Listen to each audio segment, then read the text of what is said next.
आज है 4 जुलाई 2023 दिन मंगलवार। Welcome back to clean news UP. चलिए देखते हैं उत्तर प्रदेश की 25 फटाफट बड़ी खबरों को। धान बेचने के लिए किसान ऐसे करें रजिस्ट्रेशन, 31 अगस्त तक समय। धान की रोपाई शुरू होते ही इस बार प्रशासन ने खरीफ विपणन वर्ष 2023-24 में किसानों से धान की खरीदी तैयारी शुरू कर दी। जिलाधिकारी ने धान खरीद के लिए एडीएम को जिला धान खरीद अधिकारी नियुक्त कर दिया। धान बेचने के लिए किसानों का पंजीकरण शुरू हो गया। किसान 31 अगस्त तक वेबसाइट fcs.up.gov.in या मोबाइल ऐप यूपी किसान मित्र पर अपना पंजीकरण करा सकते हैं। जिला खाद्य एवं विपणन अधिकारी निश्चल आनंद ने बताया कि धान व गेहूं की खरीद के पहले से पंजीकरण करा चुके किसानों को सरकारी केंद्रों पर धान बेचने के लिए दोबारा अपना पंजीकरण करने की जरूरत नहीं है। योगी सरकार बसाएगी 10 से 250 हेक्टेयर में नए शहर। राज्य सरकार मुख्यमंत्री शहरी विस्तारीकरण योजना में 10 से लेकर 250 हेक्टेयर में नया शहर बसाएगी। इस योजना के तहत शुरू हुए नए शहर प्रोत्साहन योजना में विकास प्राधिकरणों को जमीन लेने के लिए पैसा दिया जाएगा, जिससे वे योजनाएं लाकर लोगों की आवासीय जरूरतों को पूरा कर सकें। यात्रियों के लिए राहत, लखनऊ से इन जिलों के गांव तक चलेंगी 24 नई बसेस। रोडवेज ग्रामीण क्षेत्रों के बीच बसों का बेड़ा दिन प्रतिदिन बढ़ रहा है। इसी क्रम में लखनऊ के हिस्से में 24 और नई साधारण बसेस को शामिल किया गया। ये बसें खासतौर पर बाराबंकी, रायबरेली और उन्नाव के गांव को जोड़ने का काम करेंगी। इससे करीब 4 दर्जन गांव के लोगों को बसों की सुविधा इसी महीने मिलेगी। लखनऊ से जुड़े करीब 900 गांव हैं। इन सभी गांवों तक बसों की सेवाएं पहुंचाने का लक्ष्य है। इसी को देखते हुए परिवहन निगम प्रशासन ने 24 बसेस को लखनऊ के बस बेड़े में शामिल करने की मंजूरी दी। अफसरों ने गायब चल रहे कर्मचारियों को ड्यूटी पर लाने का ढूंढा नया तरीका, घर पहुंच रही पुलिस। उत्तर प्रदेश परिवहन निगम के अधिकारियों ने गायब चल रहे चालक परिचालकों को ड्यूटी पर लाने का नया तरीका ढूंढा। पुलिस से सहयोग मांगा। पुलिस जब गायब चल रहे चालक परिचालकों के घर पहुंची तो अगले ही दिन से चालक परिचालक ड्यूटी पर लौटने लगे। ज्वाइन करते समय बोले कुछ पारिवारिक दिक्कत थी, इसलिए ड्यूटी नहीं आ सके। अब हर महीने 26 दिन ड्यूटी करेंगे। परिवहन निगम बरेली रीजन के आरएम दीपक चौधरी ने बिना बताए ड्यूटी से गायब रहने वाले चालकों परिचालकों के खिलाफ कार्रवाई के निर्देश दिए। डीएलएड में प्रवेश को फिर मिलेगा आवेदन का मौका। डीएलएड प्रशिक्षण 2023 में प्रवेश के लिए ऑनलाइन पंजीकरण का फिर से मौका मिलेगा। अंतिम तिथि 28 जून तक लगभग 60,000 अभ्यर्थियों ने फीस जमा करते हुए आवेदन की प्रक्रिया पूरी की, जबकि इस बार प्रदेश के 67 जिला शिक्षा और प्रशिक्षण संस्थान की 10,600 और 2,974 निजी कॉलेजेस की 2,22,750 कुल 2,33,350 सीट्स पर प्रवेश दिया जाना है। सीएम योगी ने जनता दर्शन में सुनी 400 लोगों की समस्याएं, बोले चिंता मत करिए, हम कराएंगे कार्रवाई। गुरु पूर्णिमा के अवसर पर गुरु पूजन के नाथपंथ की विशिष्ट अनुष्ठानिक व्यस्तता के बावजूद मुख्यमंत्री एवं गोरक्ष पीठाधीश्वर योगी आदित्यनाथ ने जनसेवा की परंपरा में रुकावट नहीं आने दी। गुरु पूर्णिमा की पूजा के बाद उन्होंने जनता दर्शन में लोगों से मुलाकात की, उनकी समस्याएं सुनी और समाधान का भरोसा दिया। बरेली से दिल्ली, बेंगलुरु और मुंबई का हवाई सफर हुआ सस्ता। बरेली से बेंगलुरु, मुंबई, दिल्ली और जयपुर के हवाई सफर के लिए ज्यादा किराया अदा कर रहे लोगों को अब राहत मिली। छुट्टियां खत्म होने के बाद एयर ट्रैफिक 100 से घटकर 60% पहुंच गया, लिहाजा रिक्त सीट्स पर किराया सामान्य स्तर पर आ गया। एयरलाइंस के प्रतिनिधि साकेत के मुताबिक 20 मई से स्कूल्स में गर्मी की छुट्टियां शुरू हुई थी। लोगों ने टूर प्लान कर रखे थे। इसमें दक्षिण, पश्चिम और उत्तर के धार्मिक स्थलों की बुकिंग ज्यादा रही। एडवांस बुकिंग की 90% से ज्यादा होने पर शेष सीट्स पर तत्काल बुकिंग के लिए एयरलाइंस के नियमानुसार किराया 3-4 गुना तक बढ़ गया था। बनारस में शुरू होगा यूपी का दूसरा CIPT, युवाओं को मिलेगा रोजगार, 7 को पीएम मोदी करेंगे लोकार्पण। वाराणसी दौरे पर आ रहे प्रधानमंत्री नरेंद्र मोदी 7 जुलाई को central institute of petrochemical and technology का उद्घाटन भी करेंगे। करसड़ा में करीब 40.10 करोड़ से 10 एकड़ में बना सीपेट प्रदेश का दूसरा और पूर्वांचल का पहला संस्थान है। इसका शिलान्यास 15 जुलाई 2021 को प्रधानमंत्री ने ही किया था। सीपेट कंपनीज की जरूरत पूरी करने के साथ ही युवाओं को रोजगार मुहैया कराएगा। बोगियों में लोगों को बिछाने की जगह रखी जाएंगी रेत की बोरियां। आगरा मेट्रो ट्रेन में रेत की बोरियां रखकर ट्रायल किया जाएगा। इसमें यात्रियों के भार के बराबर बोरियों में रेत भरा जाएगा। इसमें सफल होने पर लोगों को सफर करवाया जाएगा। Uttar Pradesh metro rail corporation के उप महाप्रबंधक पंचानन मिश्रा ने बताया कि मेट्रो ट्रेन में 3 बोगी होंगी। इनमें 168 यात्रियों के बैठकर और 432 यात्री खड़े होकर सफर कर सकते हैं। एक बोगी की बात करें तो 56 लोग बैठकर और 244 यात्रियों के खड़े होने की व्यवस्था है। 41 दिन बाद फिर शुरू हुई दिल्ली की फ्लाइट। कानपुर में 41 दिन बाद कानपुर दिल्ली के बीच फिर से हवाई सेवा शुरू कर दी गई। नई एयरपोर्ट टर्मिनल से शनिवार इंडिगो का 189 सीटर विमान दिल्ली से 169 यात्रियों को लेकर दोपहर 1:25 पर आया। इसके ठीक 31 मिनट बाद 135 यात्री दिल्ली के लिए रवाना हुए। एयरपोर्ट अथॉरिटी के अनुसार कानपुर दिल्ली हवाई सेवा के साथ इंडिगो ने भोपाल, चंडीगढ़, गोवा, श्रीनगर और बेंगलुरु के लिए कनेक्टिंग फ्लाइट भी शुरू कर दी है। जल्द शुरू होने जा रही है होमगार्ड की भर्ती। उत्तर प्रदेश में सालों से खाली पड़े होमगार्ड के पदों पर भर्ती प्रक्रिया जल्द ही प्रारंभ होने जा रही है। इसके लिए सरकार ने आधिकारिक तौर से घोषणा कर दी है, जिससे होमगार्ड के रिक्त पदों पर भर्ती प्रक्रिया प्रारंभ हो जाएगी। उत्तर प्रदेश सरकार बहुत जल्द लगभग 30,000 पदों पर बंपर भर्तियां होमगार्ड के पदों के लिए निकालने जा रही है, जिससे हमारे राज्य के बेरोजगार युवाओं को रोजगार के अवसर प्राप्त होंगे। 4,700 करोड़ की लागत से बनेगा यूपी का ये एक्सप्रेसवे। 35 मिनट में पूरा होगा 3 घंटे का सफर। लखनऊ कानपुर के बीच सफर जल्द ही महज आधे घंटे में पूरा किया जा सकेगा। दोनों शहरों के बीच बन रहा 6 लेन वाला एक्सप्रेसवे इनके बीच की दूरी को बहुत कम कर देगा। वर्तमान में जहां लखनऊ और कानपुर के बीच की दूरी तय करने में 1.5 से 3 घंटे का टाइम लगता है, जो एक्सप्रेसवे बनने के बाद कम होकर 35 मिनट रह जाएगा।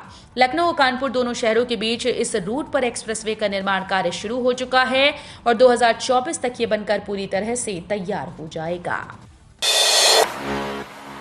बीजेपी के साथ जाने के अटकलों के बीच जयंत चौधरी का आया बयान, विपक्ष को लेकर बड़ा दावा।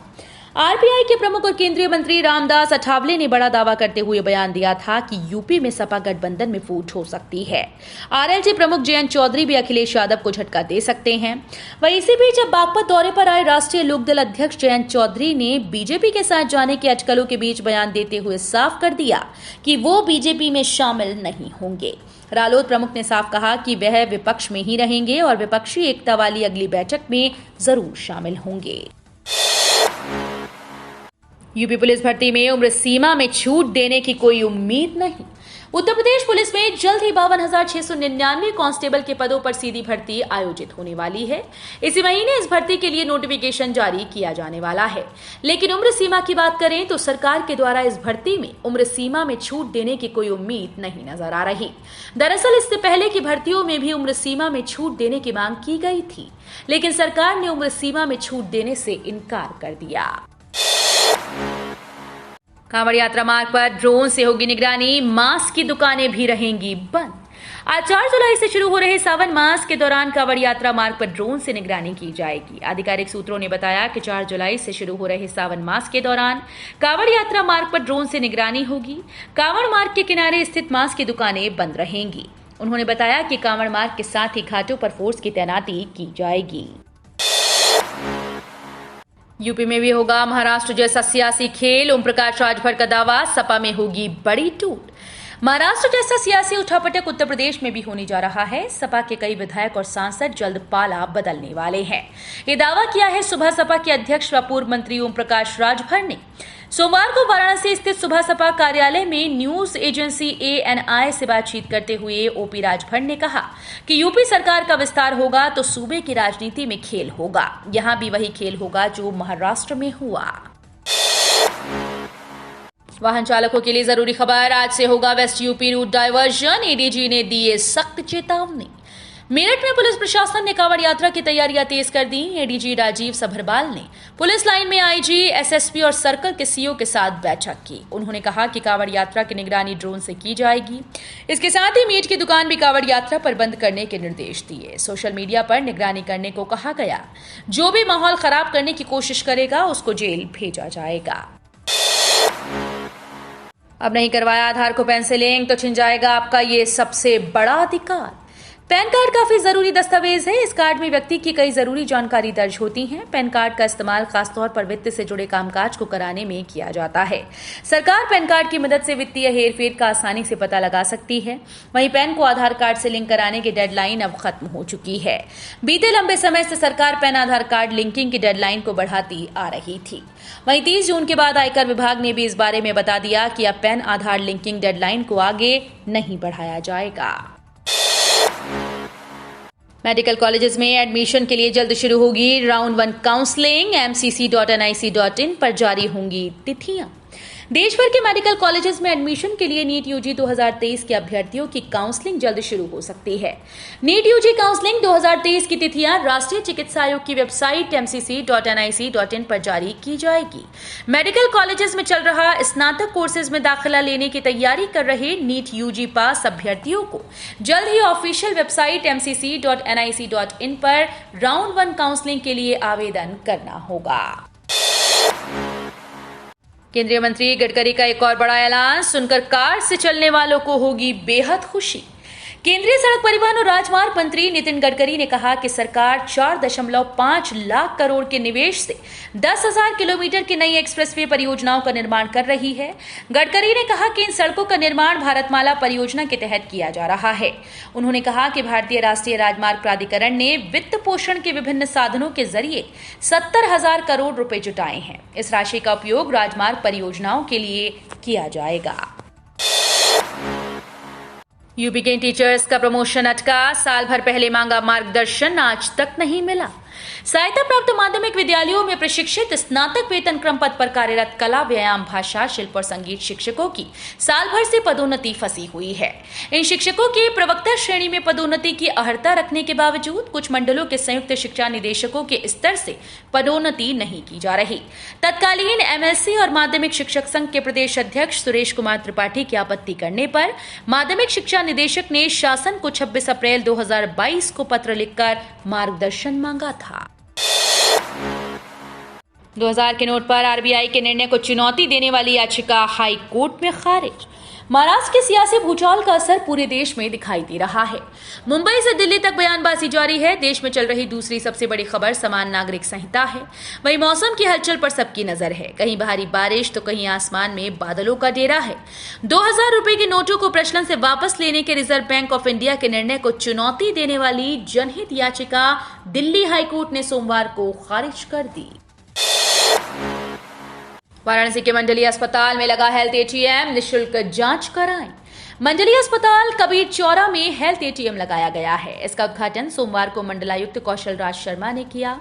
मंडलायुक्त ने हेल्थ एटीएम की मदद से अपनी सेहत की जांच करवाई और सीएमओ से जानकारी भी ली। सावन में घर बैठे मिलेगा बाबा विश्वनाथ का प्रसाद। होम डिलीवरी के लिए करना होगा ये काम। सावन माह में कोई भी व्यक्ति काशी विश्वनाथ मंदिर का प्रसाद घर पर मंगा सकता है। डाक विभाग इसमें आपकी मदद करेगा। Post master general Krishna Kumar Yadav ने बताया कि विभाग की स्पीड पोस्ट सेवा के जरिए देश के किसी भी कोने में घर के नजदीकी डाकघर में जाकर 251 रुपए का इलेक्ट्रॉनिक मनी ऑर्डर प्रवर अधीक्षक डाकघर वाराणसी मंडल 221001 के नाम से भेजना होगा। 36 जिलों में देर रात तक जमकर बरसेंगे बादल, बिजली गिरने की संभावना। बदलते मौसम के बीच यूपी के लोगों के लिए एक अच्छी खबर सामने आई। मौसम विभाग ने एक बार फिर से प्रदेश के 36 जिलों में झमाझम बारिश और गरज चमक के साथ बिजली गिरने की संभावना है। मौसम विभाग ने अलर्ट जारी करते हुए कहा कि प्रदेश में अब मानसून पूरी तरह से सक्रिय हो गया है और अगले 7 घंटों में एक बार फिर से प्रदेश में झमाझम बारिश होने की आशंका है। तो ये थी आज की 25 फटाफट बड़ी खबरें। अगर आपको न्यूज पसंद आई हो तो वीडियो को लाइक और शेयर जरूर करें। धन्यवाद।